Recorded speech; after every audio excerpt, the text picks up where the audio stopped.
Alright, let's talk shutter speed. The most fundamental use for shutter speed is to increase the light coming into your image or to decrease it. A slower shutter brings in more light, and a faster shutter brings in less light, as you see here. You should also know that the slower your shutter gets, if it gets under 150th of a second, it will blur your photo, which is kind of cool if that's what you're going for, like this image here, but it's not always what you want. Alright, let's talk ISO.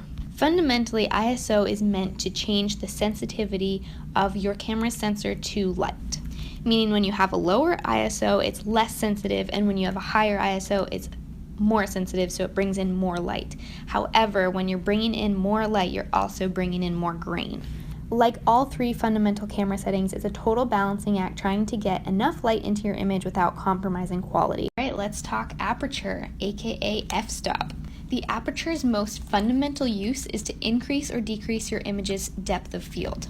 The depth of field is how much is actually in focus. So you'll see when it's a smaller depth of field, a lot less is in focus. A higher aperture means more depth of field, so there's going to be more in focus in the foreground and the background. A shallow depth of field is basically how you get a blurry background.